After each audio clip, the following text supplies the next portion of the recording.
nama saya hamba Allah. Tolong tunjukkan kepada anak-anak muda nih, tolong tunjukkan kepada ganti-ganti si Koko kalau Cik itu tak bodoh dan Cik layak gitu. Cik Dedi berdiri di sini berarti itu membuktikan bahwasanya Cik Dedi ini berani dan tak bodoh, memiliki wawasan. Coba kita capek MC ini minum nak dong. Itu membuktikan bahwasanya acara ini dado yang dibayar. Aplus dulu, kita memang datang untuk menyalakan keresahan di sini. Berarti yang dibayar. Gue aja gak takut, gak perlu takut. Hantam balik.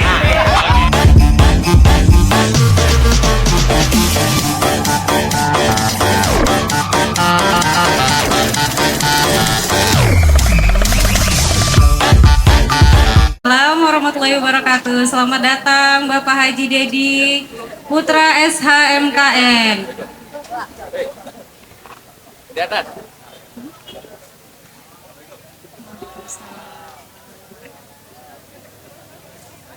Silakan duduk Bapak. Iya, boleh di sini. Atau mau nyamannya sama ini, sama rekan-rekan mahasiswa kita?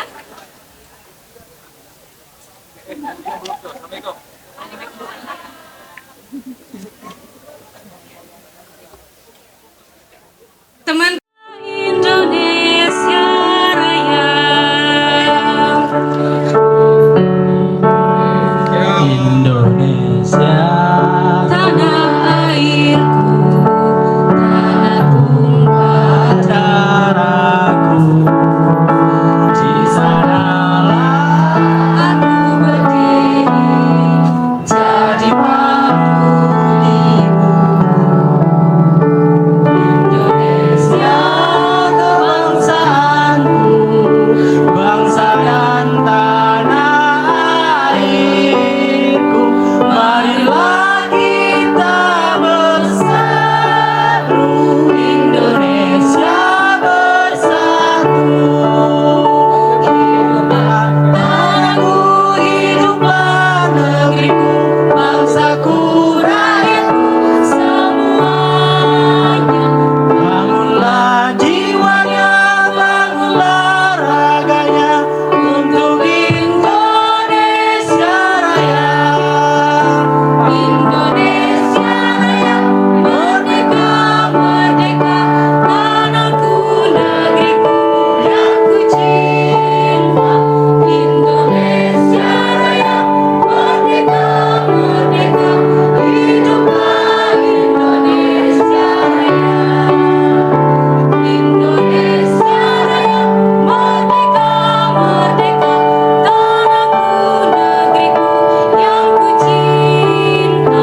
Indonesia Raya, merdeka, merdeka, hiduplah Indonesia Raya. Terima kasih. Hadirin disilakan duduk kembali.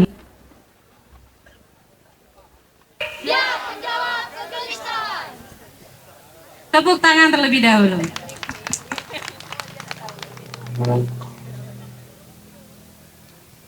Hari ini hari yang sangat luar biasa, sangat-sangat luar biasa, di mana hari ini kita berkumpul bersama di sini untuk menghantam bakal calon Bupati Bungo kita. Menghantamnya bagaimana? Dengan gagasan dan pikiran dari semua teman-teman mahasiswa.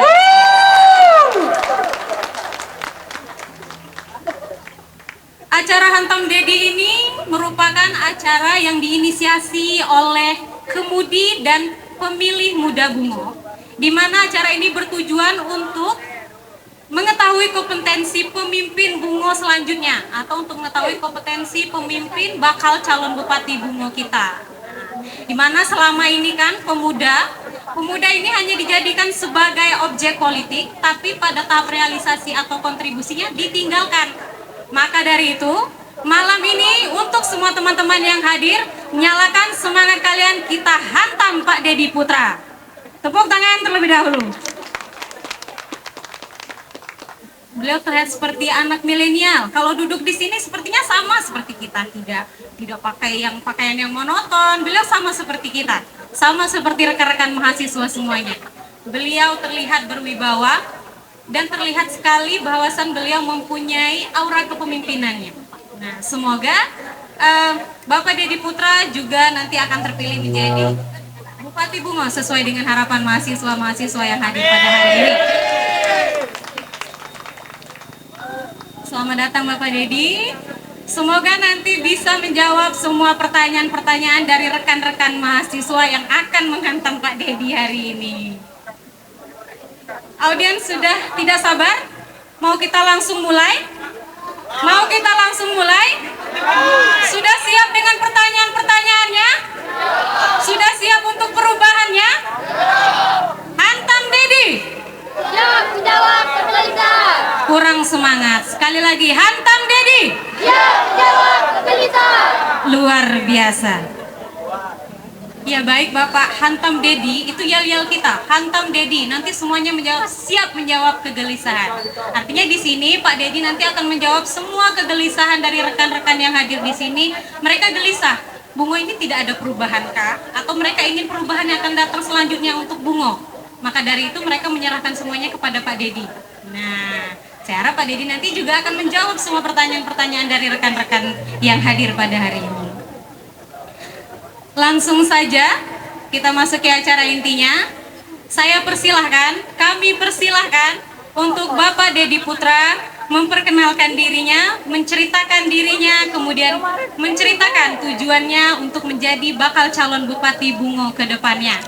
Kepada Bapak Dedi, waktu dan tempat kami persilahkan dengan segala hormat. Beri tepuk tangan semuanya untuk Pak Dedi.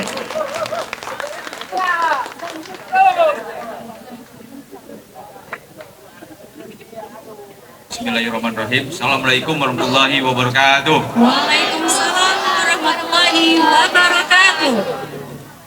Alhamdulillahirrahmanirrahim. Allahumma sholli wa sallim ala sayyidina Muhammadin wa ala sayyidina Muhammad. Amma ba'du.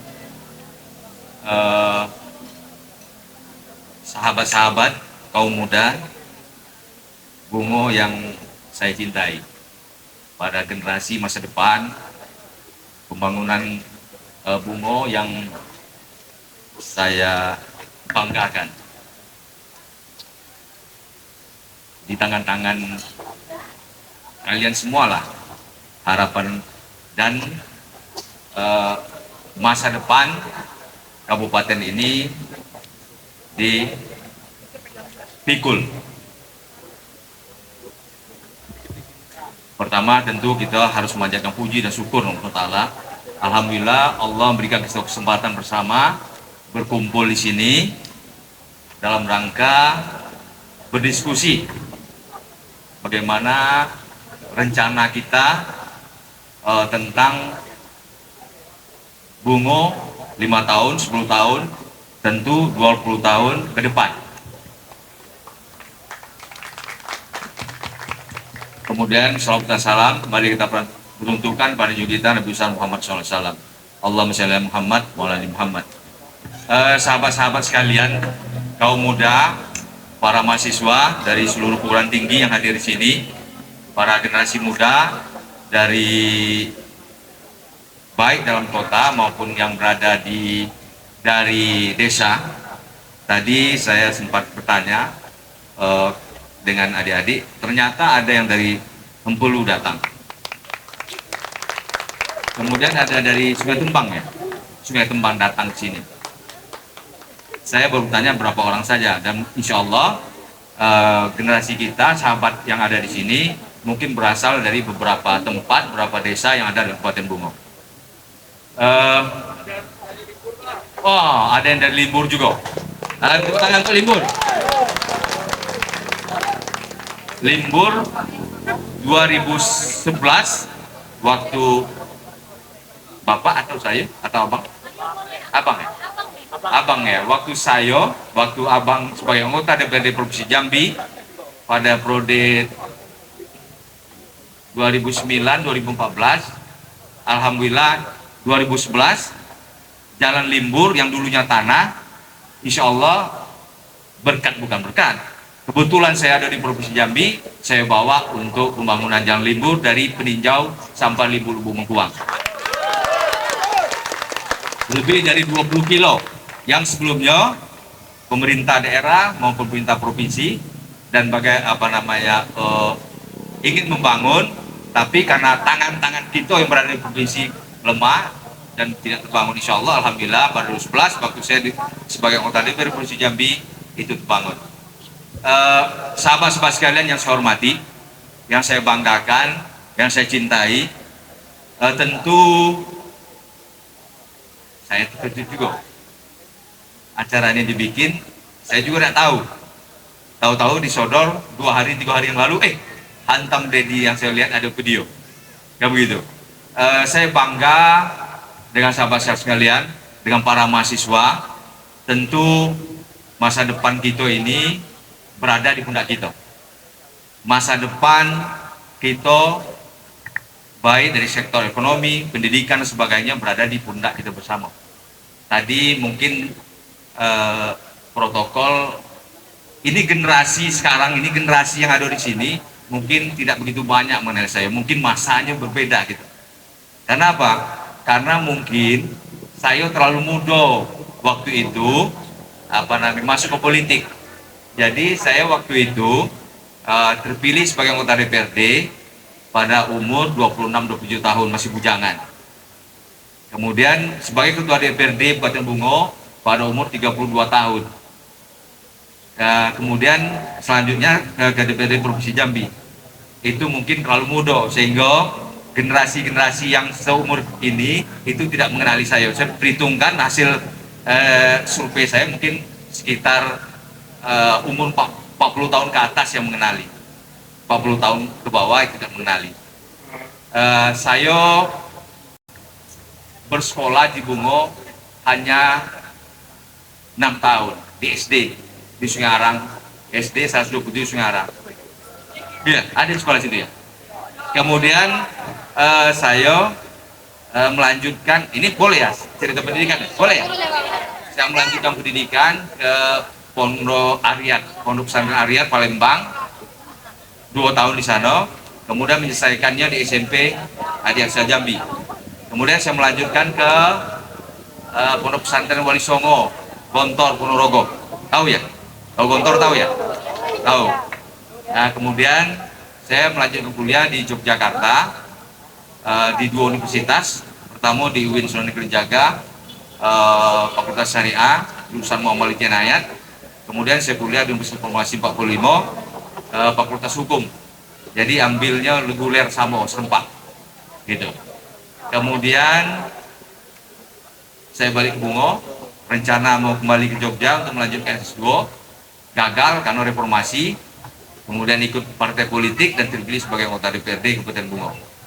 Selanjutnya pada S2-nya di Jakarta. Ada pertanyaan satu, kemana Pak Dedi ini menghilang setelah jadi anggota DPRD pada 2014 di Provinsi Jambi? Saya ke Bekasi, kuliah notariat, kemudian ke Bekasi membuka notaris. Tahu notaris ya? Tahu, oke. Mungkin sedikit ya rekam ya. Kalau mau ingin tahu nanti kita bisa ketemu langsung dengan saya. Kayak gitu. Saya mempunyai tiga visi besar untuk Kabupaten Bungo. Visi besar Kabupaten Bungo. Pertama, saya ingin menjadikan Kota Bungo ini sebagai pusat distribusi. Kemudian pusat perdagangan.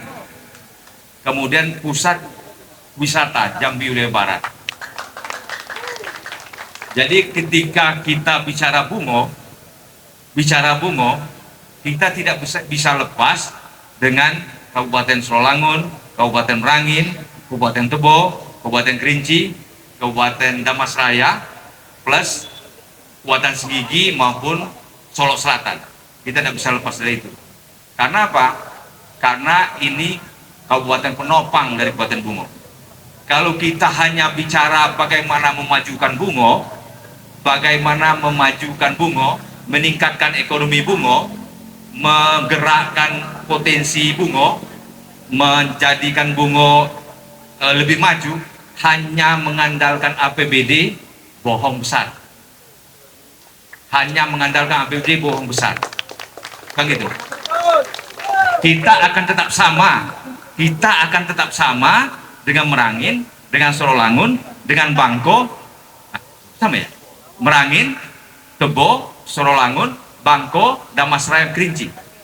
Kalau hanya mengandalkan APBD, anggaran pendapatan belanja daerah, yang rata-rata per kabupaten di angka 1,3 sampai 1,5 triliun. Kalau ini kita hanya mengandalkan APBD. Artinya apa? Artinya ketika kita bicara Bungo, kita menjadikan Bungo ini menjadi pusat, menjadi sentral dari Jambi wilayah barat. Bagaimana menjadikan Bungo sebagai pusat Jambi wilayah barat? Tentu kita punya program yang saya bilang tadi, 3 visi besar saya. Pertama, menjadikan Bungo sebagai pusat distribusi. Kemudian menjadikan Bungo sebagai pusat perdagangan. Kemudian menjadikan Bungo sebagai pusat pariwisata Jambi wilayah barat. Sebagai sentral. Kenapa? Karena kita bicara Bungo ini adalah instalasinya Jambi wilayah barat. Bungo ini adalah pintu gerbang Jambi wilayah barat. Ini cita-cita besar Datuk Haji Zulfikar Ahmad dulu, menjadikan Bungo ini sebagai pintu gerbang Jambi wilayah barat. Yang ketiga itu saya sebagai ketua DPRD-nya pada masa 2004-2009. Tentu menjadikan Bungo sebagai pusat konsentrasi perdagangan Jambi wilayah barat, menjadikan Bungo sebagai pusat distribusi dan perdagangan Jambi wilayah barat. Kenapa? Karena kita sudah punya modal satu yang tidak bisa disaingi kabupaten-kabupaten lain. Apa itu? Tahu tidak apa? Tahu tidak apa yang modal kita yang besar, yang tidak bisa disaingi kabupaten tetangga? Apa itu? Bandara Bungo. Bandara Bungo itu adalah satu-satunya yang tidak akan dimiliki kabupaten tetangga. Artinya potensi bandara ini kita mesti maksimalkan sehingga Bungo ini menjadi pintu gerbang, menjadi instalasi. Saya bicara dengan salah satu toko Bungo di Jakarta, seorang pengusaha, dia bilang Bungo itu second city. Tahu second city? Tahu? Kota kedua setelah kota Jambi. Kan gitu. Tapi apakah kenyataan seperti itu saat ini? Kan gitu. Jadi potensi ini yang mesti kita kembangkan, sehingga apa? Betul-betul Bungo ini menjadi instalasi, menjadi pintu gerbang, menjadi second city. Ketika orang bicara Jambi, dia akan bicarakan kota Jambi, kemudian dibicarakan Muara Bungo. Dulu seperti itu. Ketika orang bicara Jambi, dia bicara kota Jambi dan kota Bungo. Apakah saat ini seperti itu? Sahabat yang menjawab. Kan begitu. Ini konsep pertama.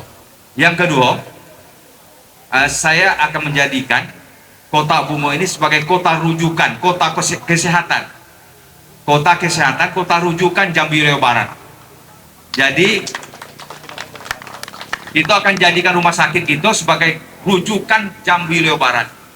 Dari Sorolangun, Bangko, Tebo, Bungo, kemudian Damasraya, Kerinci.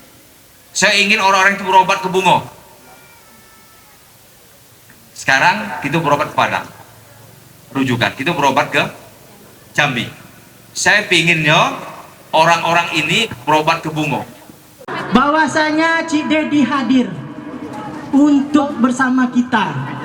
Kita giringkan, kita berikan kontribusi, kita hantam Cik Dedi dengan pikiran-pikiran yang luar biasa dari anak muda Kabupaten Bungo. Aplaus dulu. Ini mungkin sudah terbakar dikit Cik, semangat anak Kabupaten Bungo nih. Agak ngeri nih Cik. Pertanyaannya nih, bahaya Cik. Mungkin ada yang bahas tentang peti atau industri kreatif sekarang. Adik-adik ini mungkin pengen jadi konten kreator atau selebgram kan? Nah, kita harus berkembang terus. Sudah siap untuk sesi diskusi? Ya. Sudah punya pertanyaan yang menghantam? Saya butuh 3 orang pertama untuk bertanya. 3 orang dulu ya. 3 orang yang beruntung. Boleh untuk panitia? Perkenalkan, nama saya Zikri Julian Saputra. Saya asal dari Sungai Pinang dan saya hadir ke sini atas undangan dari kawan-kawan KIPAN, Kader Inti Pemuda Anti Narkoba, yang alhamdulillah baru terakhir pada waktu kemarin. Kami datang ke sini karena kami tertarik dengan temanya, Hantam Dedi dengan judulnya. Kemudian yang temanya adalah pendidikan dan industri kreatif. Baik kawan-kawan, sekali lagi saya sampaikan, saya datang ke sini bukan sebagai pendukung Cik Dedi, tapi saya datang ke sini sebagai tamu undangan. Yang mana saya yakin datang ke sini adalah kawan-kawan kaum milenial yang memiliki gagasan luar biasa, yang tidak gampang untuk didoktrin untuk ikut-ikut saja. Seperti itu. Pertama, saya ingin meminta dari Cik Dedi komitmen dari Cik Dedi untuk Kabupaten Muarabungo dalam pemberantasan narkotika yang saat ini berkembang luar biasa di Kabupaten Muarabungo. Kemudian poin berikutnya adalah mengenai pendidikan Cik Dedi. Tadi Cik Dedi berbicara mengenai beasiswa yang kemungkinan bisa disalurkan sebanyak 2.000 beasiswa dan kuota 2.000 beasiswa. Saya tidak setuju kalau hanya diperuntukkan untuk mereka yang kurang mampu. Saya lebih setuju kalau itu juga diperuntukkan untuk mereka yang memiliki kualitas. Karena mengapa Cik Dedi? Saya yakin kawan-kawan di sini memiliki kualitas luar biasa. Tapi saya lebih yakin lagi kalau misalnya teman-teman diberikan kesempatan untuk berkuliah bukan hanya di Bungo. Kenapa saya berani berbicara demikian? Kita juga perlu gambaran dari luar, sehingga kita bisa mengambil pelajaran, sehingga kita bisa membangun di daerah kita sendiri. Tapi kalau kita hanya belajar hanya sebatas Muarabungo Cik Dedi, pandangan kita hanya sebatas Bungo saja. Kita tidak bisa melihat bagaimana pandangan di luar, bagaimana perkembangan di luar. Itu menurut saya tidak efektif. Makanya saya ingin menanyakan sama Cik Dedi, apakah beasiswa ini bisa juga diperuntukkan untuk teman-teman yang memiliki kualitas yang luar biasa, sehingga nantinya ketika mereka mendapatkan beasiswa, syukur-syukur ada beasiswa untuk teman-teman yang bisa berpendidikan keluar, mereka bisa kembali membawa gagasan-gagasan yang luar biasa oleh Kabupaten Muarabungo. Kemudian Cik Dedi, karena kita berbicara pendidikan lagi Cik Dedi, jujur kawan-kawan, saya sangat tergugah kalau berbicara mengenai pendidikan. Kita ini mengalami kemunduran karena kita kurangnya SDM. Sumber daya manusia kita kurang. Kurang bagaimana? Kurang dari segi gagasan, wawasan, dan yang lainnya. Gambaran kita hanya melihat ke depan, tapi kita tidak berani melihat untuk ke atas, untuk melihat ke bawah lebih jauh lagi. Oke, Cik Dedi, saya pengen Cik Dedi menyampaikan, ada nggak cara Cik Dedi bisa meyakini masyarakat. Ini Cik Dedi, anak-anak ini kadang-kadang mereka terkendala untuk kuliahnya dengan statement sederhana. Kuliah itu untuk apa sih? Nah, satu. Yang kedua, sarjana. Banyak sarjana pengangguran sekarang. Dua. Yang ketiga, apakah siap Kabupaten Muarabungo menyediakan lapangan pekerjaan untuk para sarjana nantinya? Ini kita berbicara pendidikan Cik Dedi ya. Oleh karena itu, saya pengen Cik Dedi menyampaikan hal ini. Kemudian bagaimana cara Cik Dedi meyakinkan kami para kaula muda dalam pendidikan supaya kami bisa serius dan kami tergugah untuk kembali lagi ke Muarabungo untuk membangun kota yang kami cintai ini. Sebagaimana Cik Dedi bilang tadi, Cik Dedi punya cita-cita untuk menjadikan Kabupaten Bungo sebagai sentral industri dan yang lainnya, terutama dalam bidang kesehatan dan juga pendidikan. Terima kasih. Assalamualaikum warahmatullahi wabarakatuh. Dedinya langsung pada Pak Dedi, kami silakan. Duduk ya. Duduk berdiri. Duduk ya. Berdiri. Oke, terima kasih Bang sahabat Zikri. Beliau ini ketua KIPAN komisi kader kader inti pemuda anti narkoba. Ketika bicara narkoba, saya bingung bagaimana kita menyelesaikan narkoba ini. Kenapa? Tadi saya pernah bicara dengan Cikri. Bagaimana Bang Dedi, Pak Dedi, kalau seandainya diberi Allah percaya? Yang saya nyatakan pertama, saya bilang ketika mengurai penyelesaian narkoba ini yang paling bingung. Tapi ketika kita bicara masalah togel, toto gelap dan sebagainya, itu mungkin lebih mudah. Kenapa? Karena narkoba ini seperti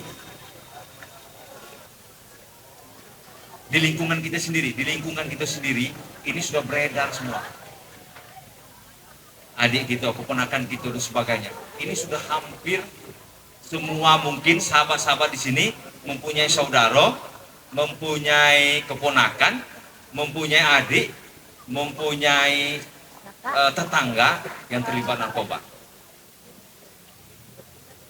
Kalau cuma mengandalkan BNK, Badan Narkotika Kabupaten ya, yang itu memang diberi undang-undang oleh pemerintah. Pemerintah memberi undang-undang kepada kabupaten, setiap kabupaten, kepada kabupaten, itu namanya lembaganya BNK, Badan Narkotika Kabupaten. Yang tugasnya apa? Tugasnya tentu memberantas, mengawasi, mengurai, kemudian sosialisasi dan sebagainya. Kita lihat, apakah BNK yang ada di Kabupaten Bungo ini berjalan? Ya. Tidak ya? Kan gitu? Tidak ya? Tidak. Tidak. Ini lembaga yang disiapkan oleh pemerintah pusat, satu-satunya lembaga yang berada di pemerintah daerah yang disiapkan oleh pemerintah pusat untuk mensosialisasi, mengawasi dan sebagainya. Bukan menindak ya, menindak tak polisi. Tapi saya lihat BNK, kalau kita serahkan ke BNK saja itu akan mampu, kan gitu. Bagaimana caranya? Caranya salah satu cara menurut saya, cara terbaik, kita sama-sama, Allah mengizinkan saya, kita akan sosialisasi, kita akan bicarakan ini secara terus menerus. Kita akan bicarakan terus menerus di setiap pertemuan, di masyarakat, di keluarga, di kelurahan, di desa dan sebagainya. Bagaimana memberantas, mengawasi dan sebagainya peredaran narkoba ini. Kalau cuma mengandalkan gerakan dari kawan-kawan anti narkoba, kamu menurut saya tidak bisa. Artinya apa? Ini merupakan tanggung jawab kita bersama. Tanggung jawab kita bersama mengawasi peredaran, jaringan, kemudian pemakai narkoba ini. Kan gitu. Kenapa? Kita sudah tahu kan? Sama-sama tahu sekarang. Tapi ketika ditanya komitmen saya bagaimana kalau Jinedi Allah percaya, itu akan berantas, saya akan menolak, saya akan sungguh-sungguh menolak peredaran narkoba di Kabupaten Bungo. Caranya mana? Caranya begitu. Caranya gimana? Caranya mungkin ada beberapa hal. Salah satunya mungkin kita akan membentuk remaja-remaja anti narkoba di setiap desa. Salah satu. Itu akan membuat akar di masyarakat kita untuk melawan narkoba.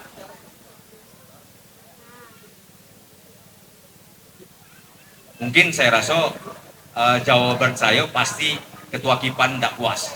Saya yakin. Kamu gitu.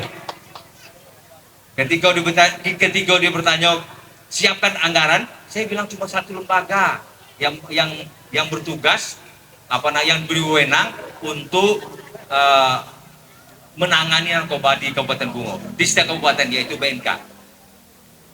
Di luar BNN penindakan. Ada kawan-kawan kita, sahabat-sahabat kita dari LSM seperti Kipan bukan LSM, banyak ya GAN yang sekarang yang baru dilantik kemarin, GAN, KIPAN dan sebagainya. Tentu penguatan keimanan, pendidikan keagamaan itu penting dari dasar. Jadi penting kita mendidik anak-anak kita, mendidik adik-adik kita. Pertama apa? Bagaimana tentang keagamaan, bahwa barang ini barang haram. Jadi semua kita punya tanggung jawab bagaimana adik-adik kita, sahabat-sahabat kita sama-sama menjaga adik kita, keponakan kita dan sebagainya yang dekat-dekat lingkungan kita untuk memberantas narkoba ini. Sama-sama tanggung jawab kita sama, siap. Dan saya rasa ini tidak puas. Saya tidak puas. Saya rasa pasti ketua KIPAN tidak puas. Kamu gitu. Tapi yang jelas kalau ketika ditanya komitmen saya siap bahwa ini mesti diberantas, dirumuskan apa? Itu lihat sekarang nih, pemakai itu banyak yang bibirnya halapan ini, kan gitu kan? Banyak yang gitu ya, gitu. Kamu saya bilang, kamu gitu. Itu mungkin Pak Ketua KIPAN mengenai narkoba. Kemudian tadi dibicarakan masalah pendidikan. Saya kemarin kenapa ide 2000 beasiswa ini saya kemukakan, saya telurkan, saya gagas karena yang menanyakan beasiswa ini itu rata-rata ibu rumah tangga, kemudian sahabat-sahabat kita yang memang tidak mampu. Saya sepakat dengan Ketua KIPAN tadi, beasiswa ini tidak diberikan semuanya kepada adik-adik kita, sahabat-sahabat kita yang berasal dari keluarga kurang mampu. Saya juga sepakat kawan-kawan kita yang memiliki kualitas itu kita akan beri. Itu akan atur kriterianya. Kalau sana dia berkualitas, kita beri. Karena 2000 jatah itu, insya Allah 2000. Kita akan lihat apakah perlu beasiswa ini juga untuk berkualitas. Itu akan lihat, kita akan atur nanti kriterianya apa saja. Salah satu mungkin usulan dari Ketua KIPAN tadi kita tampung juga. Saya akan bahas dengan tim saya yang membuat visi misi mengenai hal ini. Mungkin demikian, Ketua. Ya.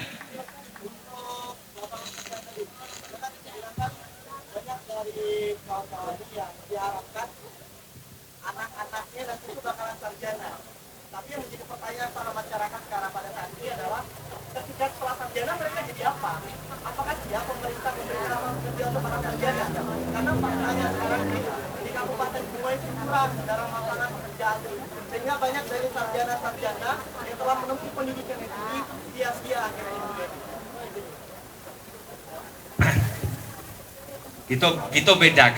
Itu bedakan kewajiban pemerintah dalam membuka lapangan pekerjaan dengan kewajiban kita sekolah. Kita harus bedakan kewajiban kita sekolah sama kewajiban pemerintah daerah dalam membuka lapangan pekerjaan. Kalau sekolah ini itu kewajiban kita, pemerintah pusat itu mewajibkan 12 tahun sekolah. Apakah sekolah ini cuma untuk kerja? Kan tidak. Sekolah ini yaitu untuk kita bisa mampu berpikir. Kan gitu. Kalau kita mampu berpikir, apakah sekolah ini itu sekedar kita mau dapat kerja di perusahaan. Contoh, kebetulan saya Cik Dedi ini itu berada di pusat, bekerja di pusat industri. Ada industri mobil di situ, industri motor, industri semua produk yang ada di Indomaret itu dekat kantor saya itu cuman 1 kilo 2 kilo gitu. Saya melihat juga kawan-kawan yang bekerja di situ akhirnya banyak juga yang keluar dan kemudian buka dunia usaha. Kan begitu. Jadi sekolah kita akan bedakan ya. Bedakan dulu. Sekolah tugas pemerintah buka lapangan pekerjaan dan kewajiban kita sekolah. Arti kewajiban kita sekolah yaitu membuat pikiran kita, membuat wawasan kita bertambah dengan banyak membaca, dengan kita diskusi, dengan kita belajar, dengan kita bergaul dengan kawan-kawan, kita wawasan kita bertambah. Ketika wawasan kita bertambah, kesempatan kita bukan saja di sebagai pekerja, tapi banyak bidang-bidang lain, kreativitas lain yang bisa kita kembangkan. Setuju dah? Setuju. Oke. Kalau tugas pemerintah nanti ya. Ya. Kalau tugas pemerintah nanti bagaimana? Tugas pemerintah. Oke. Terima kasih. Aplaus dulu untuk Cik Dedi karena sudah menjawab dari pertanyaan Bang Zikri. Mungkin di waktu lainnya kita akan adakan lagi Hantam Dedi supaya lebih dekat lagi sama Cik Dedi. Sepakat tak? Sepakat. Nah selanjutnya. Jadi di Kabupaten Bungo itu yang saya lihat dari pandangan saya, Cik, itu bukan orang miskin jadi kaya, tapi orang kaya yang tambah kaya. Nah, bagaimanapun rakyat miskin itu membuka usaha, kalau perekonomian di Kabupaten Bungo masih dikendalikan oleh mafia-mafia yang ada di Kabupaten Bungo, saya yakin itu tidak akan berhasil untuk menjadi kaya. Jadi yang ingin saya tanyakan, apakah Cik Dedi waktu ketika insya Allah diberikan kepercayaan dari Allah terhadap Cik Dedi menjadi pemimpin di Kabupaten Bungo, memberantas mafia-mafia yang masih ada di Kabupaten Bungo? Pertanyaan saya cuma itu. Terima kasih. Assalamualaikum warahmatullahi wabarakatuh. Nah, jangan pergi dulu. Nah, sini, tatap dulu Cik Dedi ini kalau sudah bertanya. Nah, ya, terasa auranya tuh. Aura-aura pemimpin itu kan terasa dikit kan?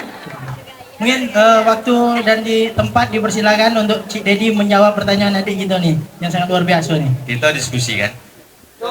Diskusi itu bisa bilang tidak, bisa bilang iya.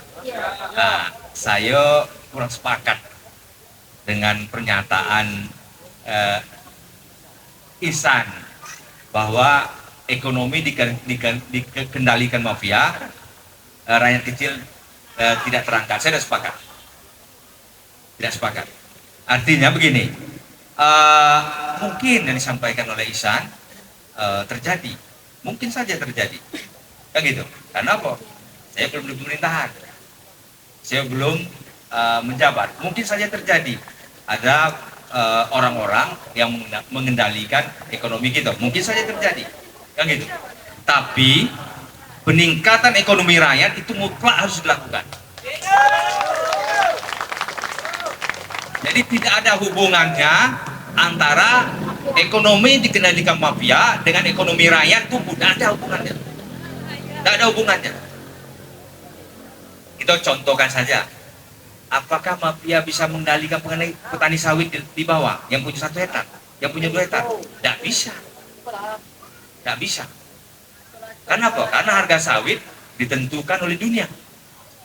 Kan begitu? Artinya apa? Kita tetap harus bergerak.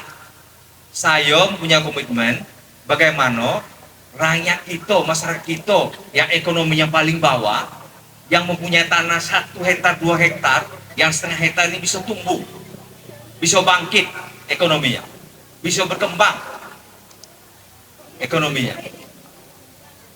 Kayak gitu. Artinya tidak ada hubungannya. Ingat, sorry Chan ya, oke ya, sorry ya. Mafia, maksudnya begini. Saya tidak bilang mafia. Saya bilang orang-orang yang menguasai, segelintir orang menguasai ekonomi. Begini, kita tidak akan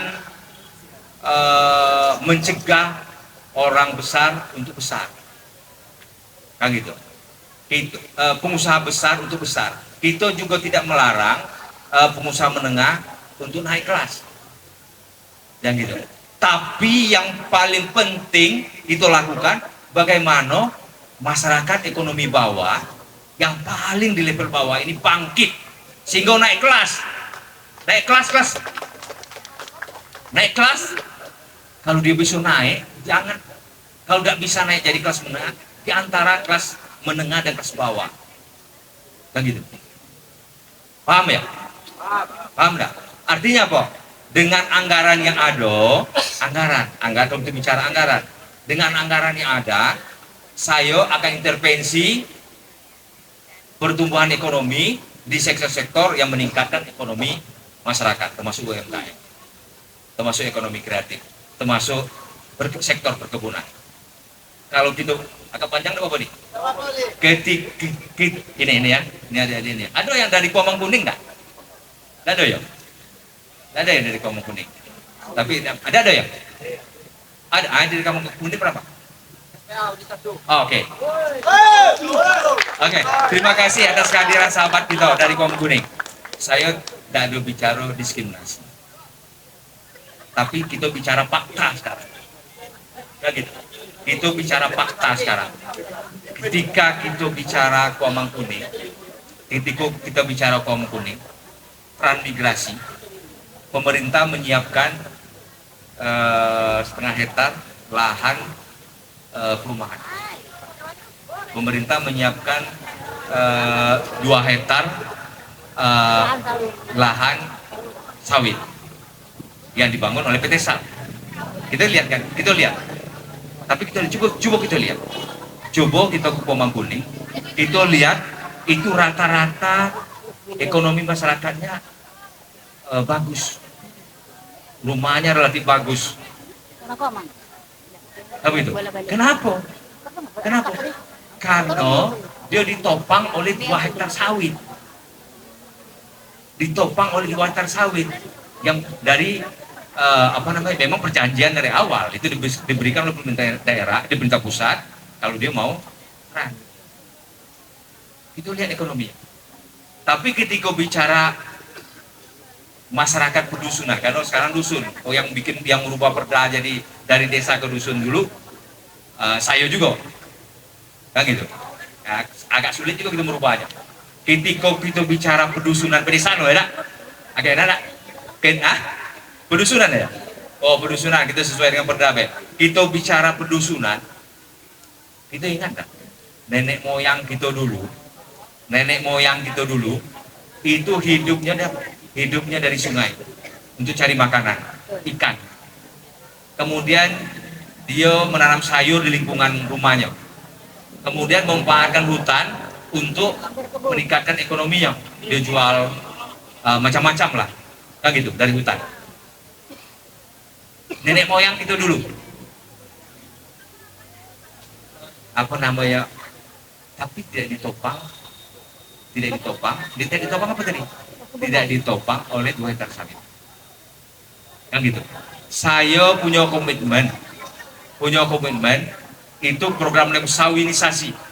Sawinisasi program besar-besaran, penanaman sawit besar-besaran untuk Kabupaten Bungo, untuk masyarakat kita.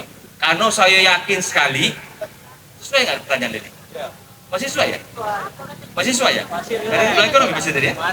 Nyambung ya? Karena saya yakin sekali ketika rumah tangga ditopang oleh 2 hektar sawit akan mampu bertahan, akan eksis, akan bisa hidup sejahtera. Karena apa? Karena harga sawit relatif stabil. Karena apa? Karena program pemerintah ada biodiesel 20, biodiesel 50, sekarang biodiesel 50. Makanya rencana saya yaitu kita akan buka jalan perkebunan besar-besaran. Yang ketika saya ketua DPRD dulu, saya buka jalan perkebunan. Jalan perkebunan paham nggak? Jalan produksi. Kan kalau di dusun itu kan ada tanah luas itu kan tidak ada jalan, tidak bisa ke tempat ketua kipan itu, tidak bisa nanam sawit di situ. Ini kita buka jalan perkebunan, kita buka jalan perkebunan, kita buka saja jalan perkebunan, kita buka. Ini masih sesuai ya omongannya? Masih ya? Paham ya? Kita akan buka jalan perkebunan, kita buka baik, kita harus sabar dulu, karena mengingat anggaran terbatas. Kita akan buka, kita akan siapkan sawit gratis. Yang saat ini itu sawit yang disediakan oleh pemerintah daerah itu dibayar diganti 15.000, betul nggak? Tidak paham ya?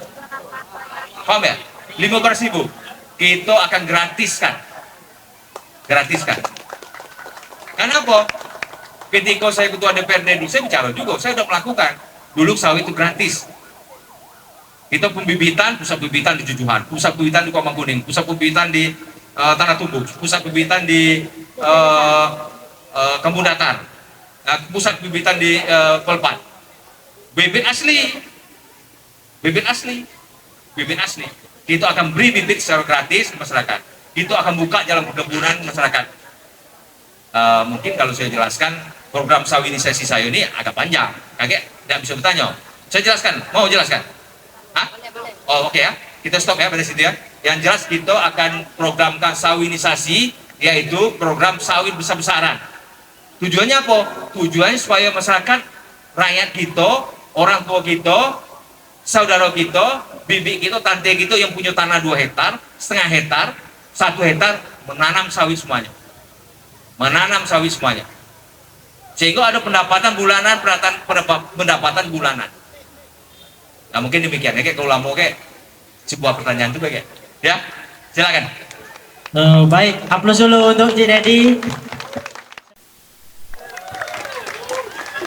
Baik, di sini izinkan saya bertanya kepada Cik Dedi yang mengenai tentang lowongan pekerjaan. Kembali lagi ke lowongan pekerjaan, di mana saya sering mendengar bahwa lowongan pekerjaan sekarang mengutamakan good looking dan pengalaman kerja. Sedangkan kita yang baru lulus kuliah maupun lulus sekolah yang tidak mampu melanjutkan pendidikan, di mana mencari lowongan kerja itu sangat sulit. Dikarenakan oleh mengutamakan pengalaman kerja serta good looking tadi. Jadi pertanyaan saya, bagaimana cara Cik Dedi untuk mengatasi hal tersebut? Terima kasih. Wassalamualaikum warahmatullahi wabarakatuh.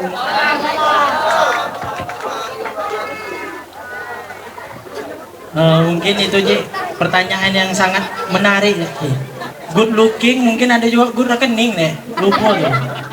Nah, mungkin Cik bisa dijawab Cik. Ketika bicara pekerjaan, tentu kita bicara skill, bicara kemampuan, kan gitu.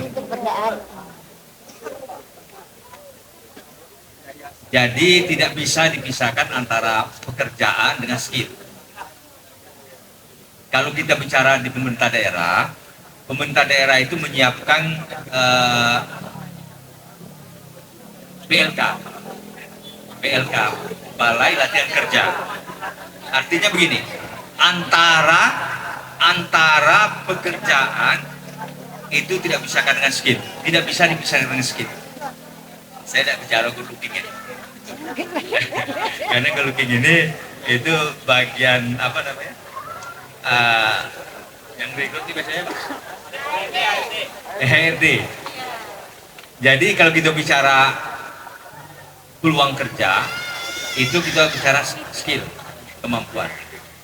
Pemerintah daerah sebenarnya menyiapkan lembaga untuk mendidik sahabat-sahabat untuk meningkatkan kemampuan, yaitu namanya PLK. Tentu PLK yang mana? Itu kan gitu. Dulu, ini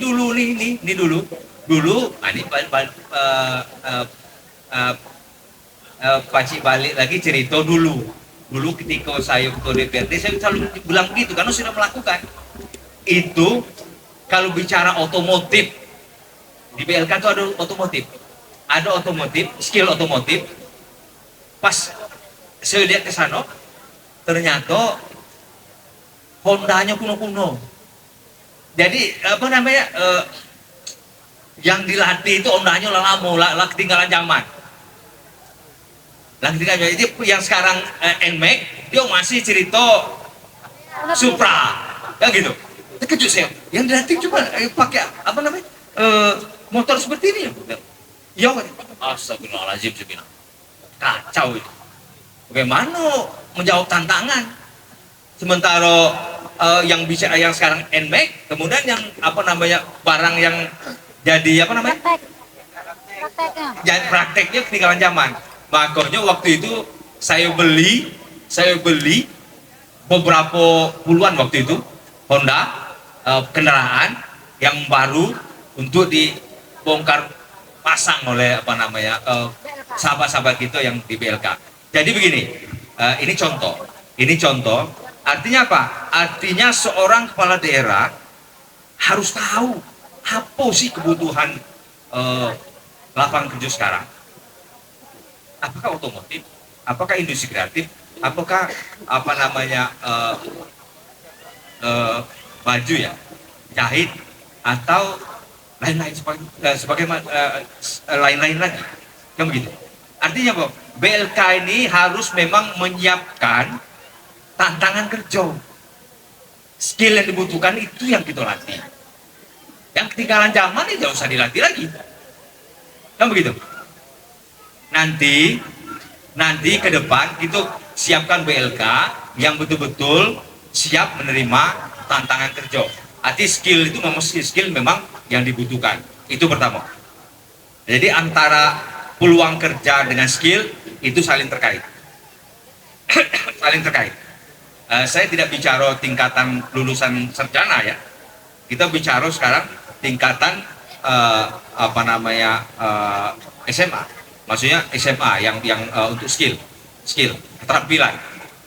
Kemudian saya punya komitmen. Kenapa? Karena peluang kerja itu dimiliki perusahaan-perusahaan besar yang ada di Bungo.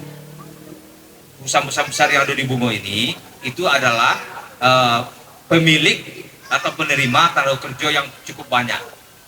Kan gitu. Saya berencana akan meminta perusahaan-perusahaan besar itu harus memiliki kantor di Bungo. Harus memiliki kantor di Bungo. Paham ya? Paham. Dulu, ini cerita dulu kan nih. Dulu, gubernur dulu namanya Pak Zubli Nurdin, ingat tak Pak Zubli Nurdin? Ingat? Itu kantor PTP 6 itu, PTP yang ada di Rimau Bujang itu, kemudian ada di Pol 10, itu di Padang.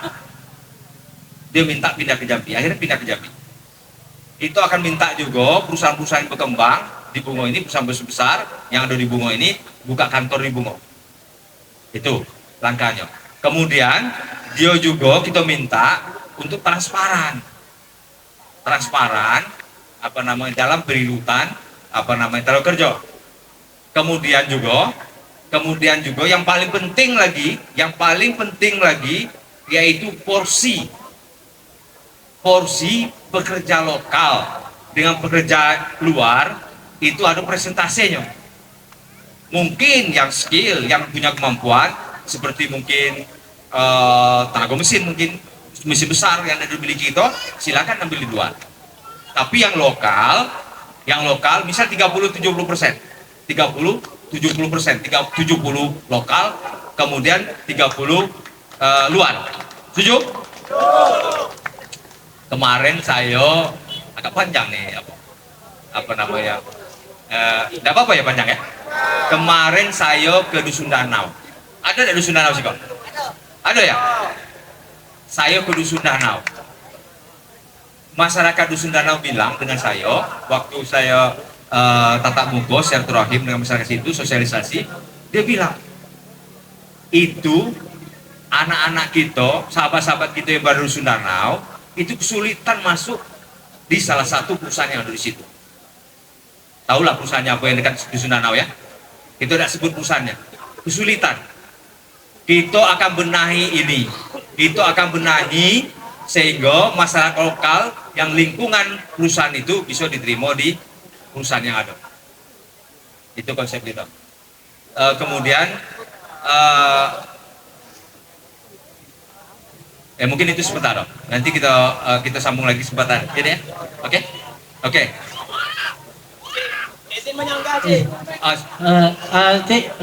Tunggu bentar. Maksudnya boleh selesai dulu. Nanti kalau masalah menyanggah ini kita satu-satu. Bisa silakan. dibatasi dulu. Ini adik ini belum selesai, jadi kita selesaikan dulu yang adik ini, baru masuk ke sesi baru.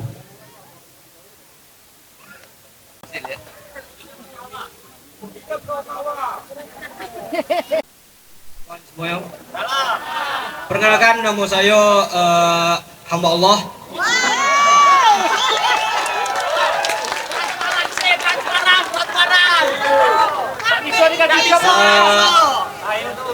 Sebenarnya saya agak segan dikit dekat-dekat nih kan. Cari aman. Pertanyaannya, saya ini singkat pertanyaannya. Minta tolong sebelum masuk ke pertanyaannya, jawaban singkat dulu dari apa saya manggilnya. Cik, Pak, apa segala macam. Bupati. Cik. Cik lah kalau kita sekali ayi kan. Apa sebenarnya pertanyaan saya kok lah tahu kawan-kawan semuanya arah pertanyaan saya ini, termasuk saudara Imam nih kan, karena lah pernah saya tanyakan ke beliau nih waktu beliau nih nyalon kemarin. Cik, apa syarat paling penting untuk nyalon bupati itu, Cik? Syarat paling pentingnya, coba jawab singkat dulu. Pakai mic yang dengan Ayu MC itu. Jujur. Kalau ditanya, itu masih bingung. Syaratnya bingung. Karena apa? Karena sebenarnya Pak Cik ini dalam berapa kali diminta maju, tapi tidak ada jadi. Yang gitu. Tapi ketika syarat jadi bupati apa sih deh? Oh, ini yang benar ya? Syarat paling penting menurut Cik. Syarat paling penting.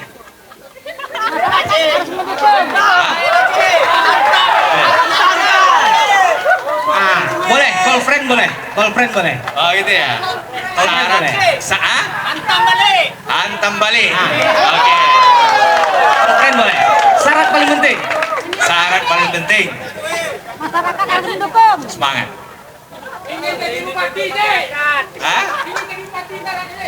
Semangat Cik, jawabnya juga semangat Cik. Ya. Jawabnya juga semangat. Syarat paling penting. Jangan takut Cik. Oh gitu ya. Jangan takut. Oh, ini saya dibantu nih. Kamu boleh bantuannya? Call friend boleh. Tahu keinginan rakyat, gitu. Kayak gitu. Tahu keinginan rakyat. Kayak gitu. Halo, sahabat sekalian. Cik, Silakan, yang lain. Ya. kalau tahu apa tadi, Cik? Tahu kepentingan rakyat, keinginan rakyat.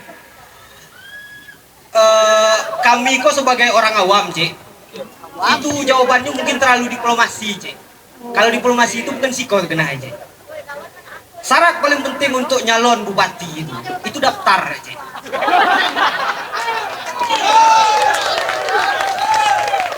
Kan daftar. Nak sampai ke Aceh nya nugang setuju Cik nyalon bupati. Mon Cik dah daftar di KPU tu, dah akan jadi kok. Di mana orang nak nyoblos? Setuju. Kan itu. Jawaban paling dasar itu kan daftar sebenarnya kan. Lagi sepeda. Mon kita dak ada daftar kan dak akan bisa Cik tu. Kemana orang nak nyoblos? Ya. Kan gitu. Setuju. Nah, kalau syarat paling penting itu daftar, kawan-kawan semuanya setuju dah. Nah, itulah yang kami takutkan sekarang, Cik. Ada orang yang tidak berkompeten, ada orang yang punya duit banyak, ada orang tuh didukung, dia bisa bayar pendukung semuanya. Ada orang yang bodoh, tapi dia kayo, dan dia daftar, dan dia jadi, Cik. Oh, siapa tuh? Bukankah itu suatu hal yang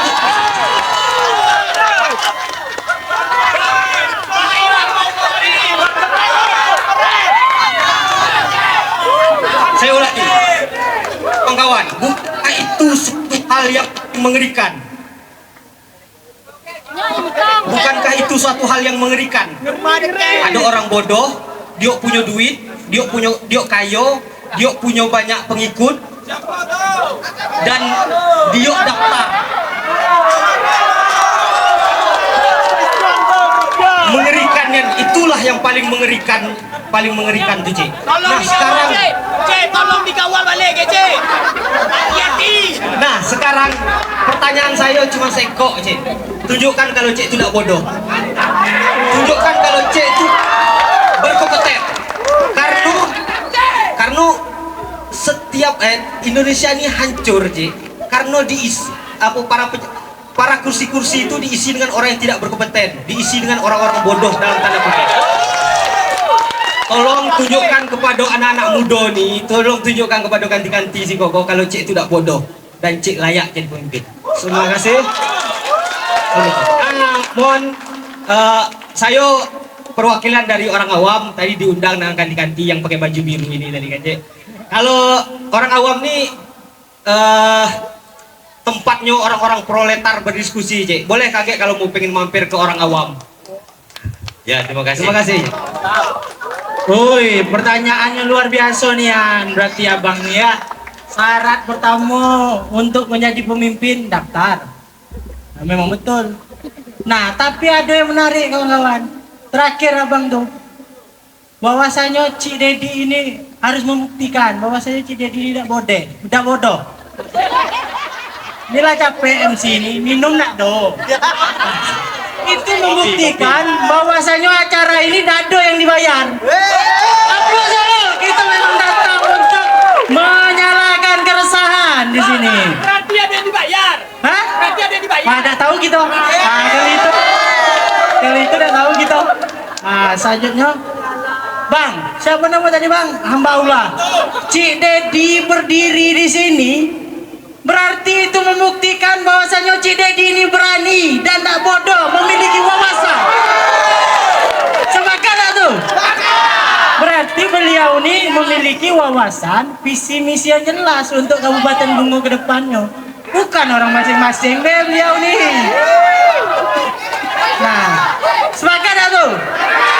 Nah, itu yang penting. Cik Dedi hadir di tengah-tengah kita ini membuktikan bahwasanya dia memiliki wawasan, dia berani menghadapi masyarakat, menghadapi tantangan itu ke depannya bersama-sama anak muda Kabupaten Bungo. Aplaus kawan-kawan.